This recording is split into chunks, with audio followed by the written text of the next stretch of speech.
салом тамошобинони гиромӣ, хулосаи хабарҳои муҳими 12 октябри тоҷикистонро аз пойгоҳи хабарӣ бомдод бароятон пешкаш мекунем. Шурӯъ мекунем аз як нигоҳи кӯтоҳ ба сархати хабари муҳими рӯз дар ин барнома. Дар душанбе ба Лукашенко тарзи дурусти пухтани оши паловро ёд доданд. чоршанбеевро аз маъбаси хоҷанд боз ба Душанбе оварданд. боздошти оппозитсионери тоҷик дар Петербург. дар Тоҷикистон ӯ ба даъватҳо ба сарнагун кардани ҳукумат айбдор мешавад. нахустин мурофиаи Саидаминӣ доир шуд дар СИЗО ва беҳузури наздиконаш. марди кӯдакозорро дар Душанбе пайдо карда ҷарима бастанд. дар шаҳри Чита додгоҳ никоҳи домоди тоҷик бо арӯси русашро бекор кард. ва акнун тафсилоти хабарҳо. президенти Беларус Александр Лукашенко рӯзҳои 11-12 октябри соли 2022 бо сафари расмӣ аз Тоҷикистон боздид кард. дар ҷараёни ин сафар ва музокироти ӯ бо раҳбарони Тоҷикистон аз ҷумла бо президент Эмомалӣ Раҳмон байни ду кишвар чанд санади ҳамкорӣ дар масоиле чун савдои дутарафа, ҳамкориҳои ҳарбию техникӣ, ҳамчунин харитаи роҳ барои рушди равобити дуҷониба дар солҳои 2022-2026 ба имзо расид.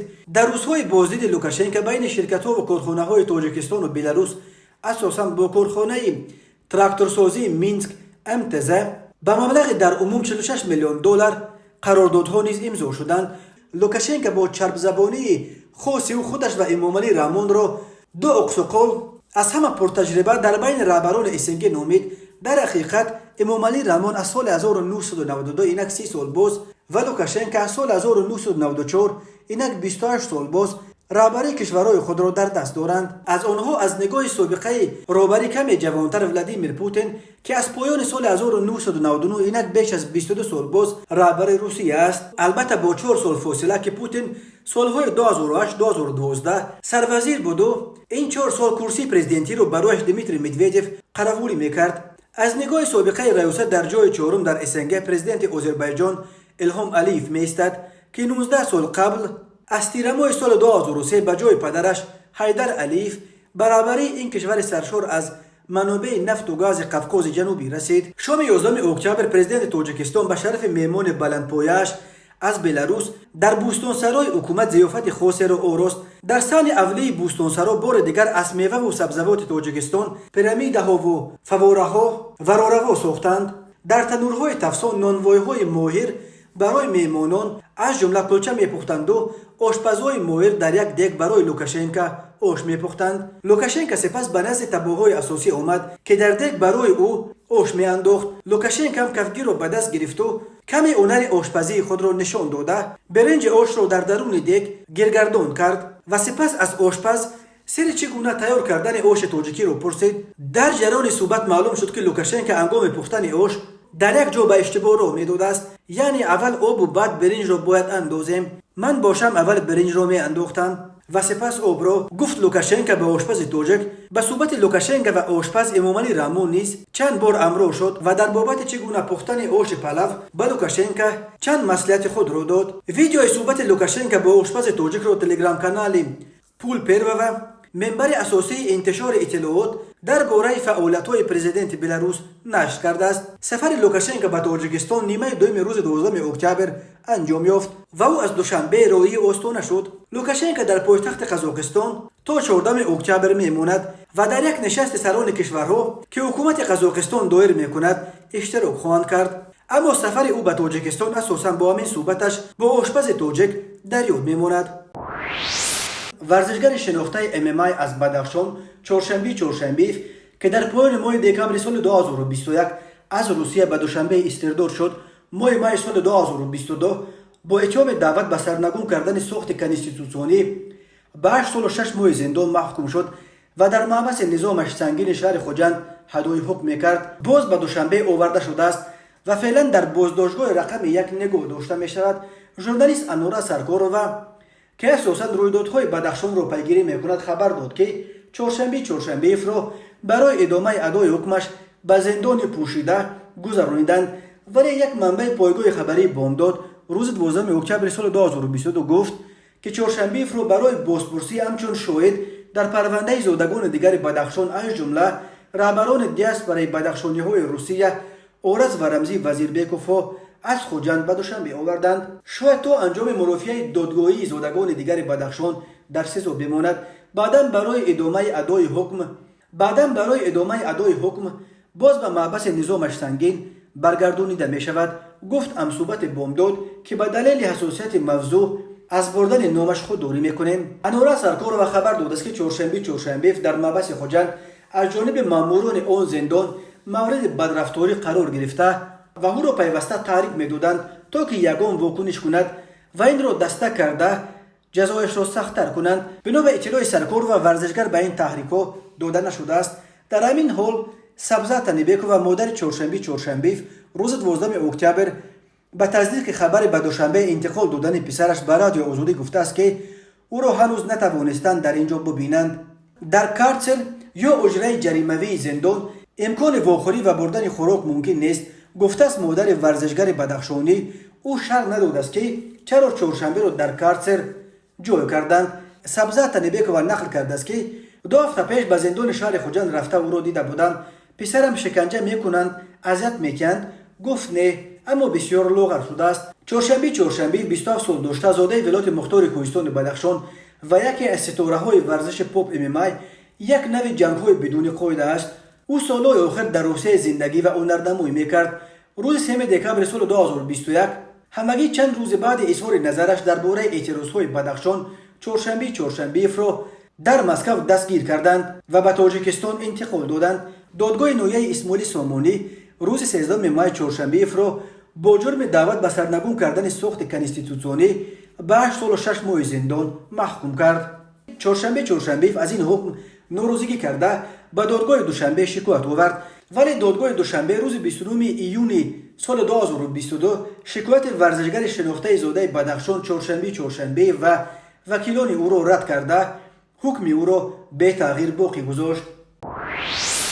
اولین مرافع دادگاهی زرقبک سیدامینی روزنامه‌نگار بازداشت شده بعد ظهور روز 11 اکتبر سال 2022 پشت درهای بسته برگزار شد. پیوندانش گفتند قرار بود که مرافعه در دادگاه نویه اسماعیل سامانی پایتخت گذرد، اما با سبب برای آنها نامعلوم در بازداشتگاه موقتی شهر دوشنبه برگزار شد و به آنها اجازت ورود ندادند. به سبب بسته بودن مرافعه جزئیات آن دسترس نیست. معلوم نیست که این روزنامه‌نگار اتهامات را پذیرفته است یا نه.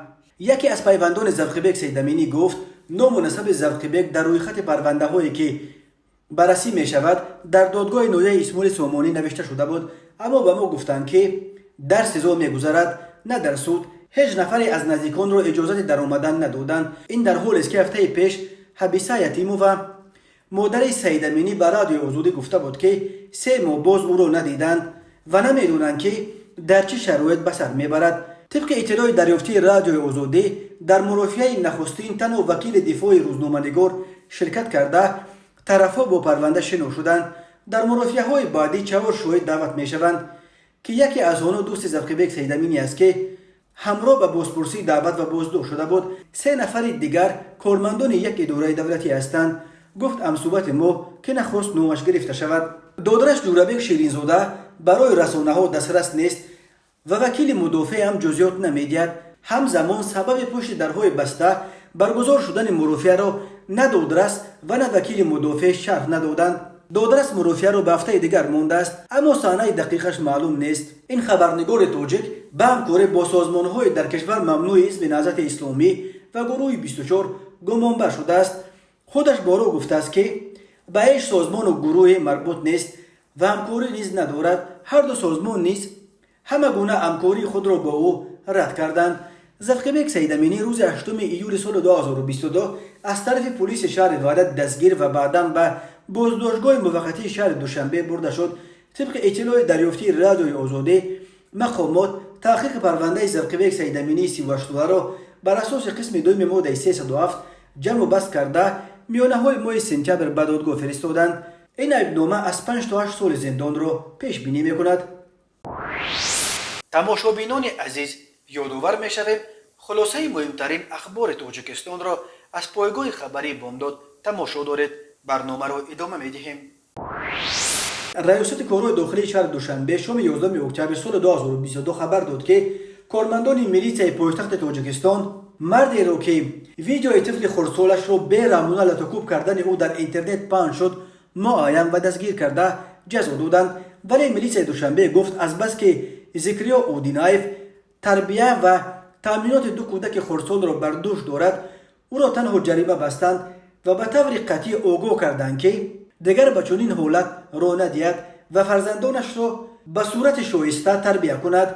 در خبر میلیسای دوشنبه گفته می شود که صحنه 2 اکتبر سال جاری در یک قطار شبکه‌های اجتماعی نوار نشر گردید که در آن حالت از جانب پدر مورد لطوکوب قرار گرفتن کودک خردسال انعکاس یافته است. چنین عمل پدر مورد واکنش‌های شدید شهروندان و استفاده برندگان شبکه‌های اینترنتی قرار گرفته از مقامات میلیس خواستار اندیشیدن چاره‌های دخلدار قانونی گردیدند. میلیسای دوشنبه گفت در نتیجه پیشبرد یک قطار کارهای اپراتیوی سنجشی معین کرده شد که مرد در نوار انعکاس یافته شهروند اودینایف زکریا گلمادویچ سال تولدش 1975 زاده نویه میر سید علی حمدانی بوده موقتا استقامت کننده نویه فردوسی کوچه محمد علی می باشد. ضمن پرسش معین کرده شد که نام برده از همزیستی با سابق همسر خود صاحب 4 فرزند گردیده بنا به سبب نافهمی‌های اویلوی از هم جدا شدند و 2 فرزند خردسال زیر تربیت و نگهبانی او قرار دارند. با نظرداشت حالت‌های مذکور نسبت به شهروند اودینایف زکریا مواد لازمه ترتیب داده شده بنابر سبب زیر تربیت و تامینات او قرار داشتن کودکان خردسال جزا در نمود جریمه مأموری تطبیق کرده شده. جهت تکرار نیافتن چنین حالت و تامینات و تربیت شایسته فرزندان به طور قطعی آگاهانیده شد. گفته می شود در اطلاعیه ریاست وزارت کارهای داخلی شهر دوشنبه طوری قبلا خبر دادیم در شبکه‌های اجتماعی و اینترنت ویدیویی نشر شده است که در آن لحظه‌های یک کودک خردسال ظاهراً 4 ساله را به رامونه لطوکوب کردن یک مرد میان سال ثبت شده است. بسیاری‌ها بعد تماشای این ویدیو از مقامات حفظ حقوق طلب کردند که این مرد را حتی اگر پدر آن کودک باشد پیدا کرده به جوابگری جنایتی بکشند.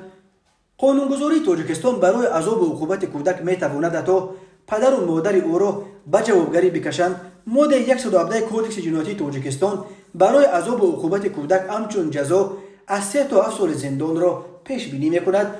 برای چنین عمل بر اساس کودکس اویلا در تاجیکستان والدان را می توانند از حق پدر و مادری هم محروم کرده طفلش را به یتیمخانه بسپارند.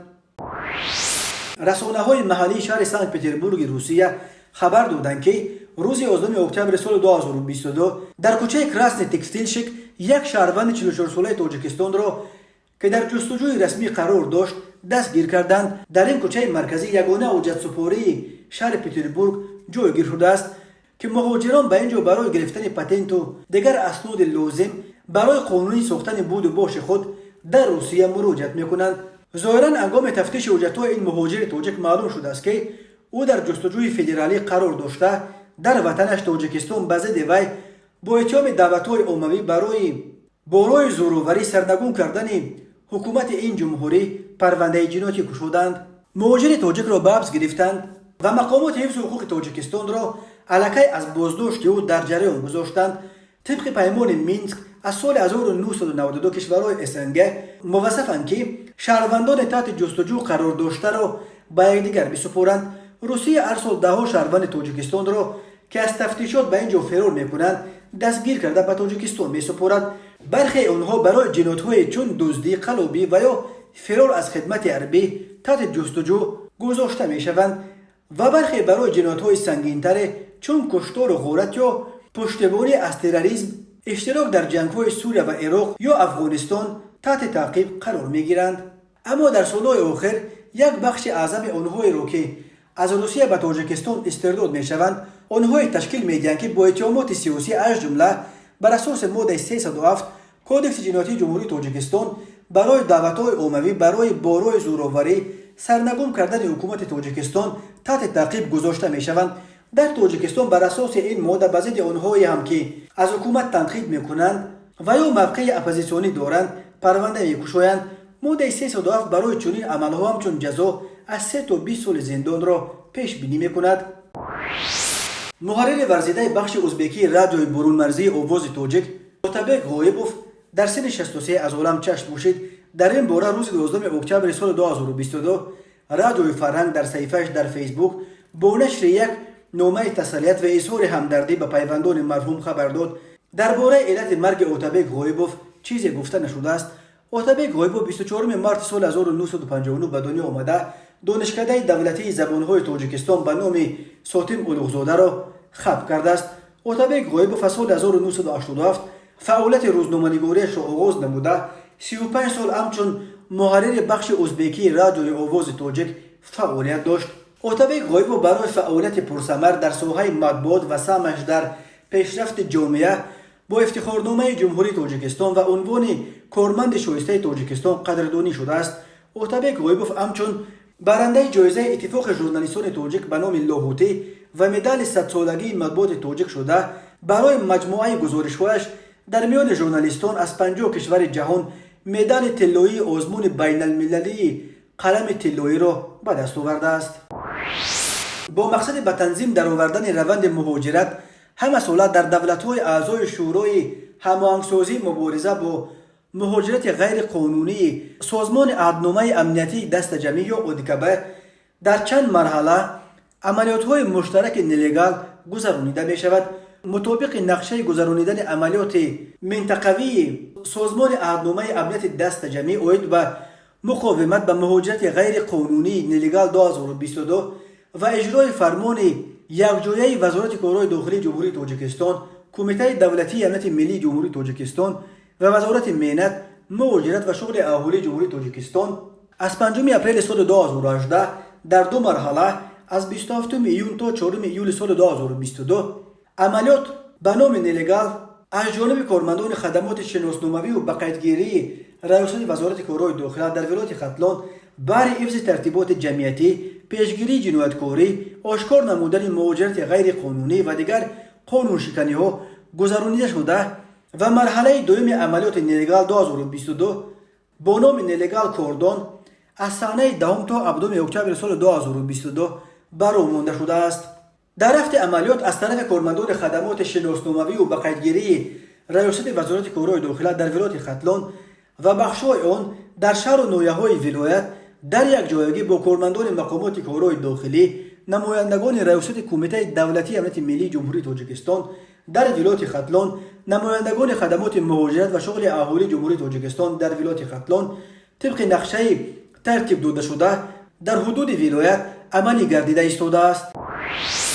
دادگاه نویه مرکزی شهر چته روسیه بر اساس تقاضای دادستانی این نویه نکاح شهروند تاجیکستان دلیر با زن ساکن چته تاتیانا را قلبکی شناخته بکار کرد، طوری که روز 11 اکتبر سال 2022 خدمات مطبوعات دادگاه نویه مرکزی شهر چته خبر داد دادستانی نویه به نمایندگی از دولت روسیه از دادگاه محض امین را یعنی قلبکی اعتراف کردن و بیکار کردن عقد نکاح بین این دو نفر را طلب داشت. طلبات دادستان برای نتیجه های تحقیق عقد نکاح بین جوابگران شهروند روسیه تاتیانا و شهروند تاجیکستان دلیر اساس یافته بود. دادستانی تاکید کرده است که این نکاح قلبکی بوده با مقصد تشکیل عائله بسته نشده است، چون که تاتیانا و دلیر زندگی مشترک پیش نمیبرند و فرزند هم ندارند. از پاسخهای زن جوابگر برمیآید که عقد نکاح او با دلیر به خاطر آن بسته شده است که او بتواند بدون ممانعت در قلمرو روسیه زندگی کرده بدون کوتا حق اقامت موقتی را به دست بیاورد. گفته می شود در اطلاعیه دادگاه در نتیجه دادگاه نویه مرکزی طلب پروکورور را قانع ساخته نکاح بین تاتیانا و دلیر را بیکار کرد. دادگاه گفت از بس که جوابگران از این قرار شکایت نبردند قرار دادگاه الکی به اجرا درآمده است. این نخستین مورد به عقد نکاح قلبکی عیبدار شدن زادگان تاجیکستان در روسیه نیست. مهاجران زیاد در روسیه به خاطر بارهای آسانتر به دست آوردن حق اقامت و در آینده به دست آوردن شهروندی روسیه از نکاح با ساکنان روسیه از جمله از نکاح قلبکی استفاده میبرند. در این اواخر دادگاه‌های روسیه ده‌ها نکاح‌های شهروندان روسیه با مهاجران خارجی را قلبکی دانسته بیکار کردند. تماشابینان عزیز و گرامی، این بود مرور به خلاصه چند خبر مهم امروز تاجیکستان. خبر و گزارش‌های بیشتر از تاجیکستان و درباره تاجیکستان و اطراف آن را در سامانه پایگاه خبری بامداد در این نشانه پیگیری نمایید: www.bamdad.com. خوش باشید.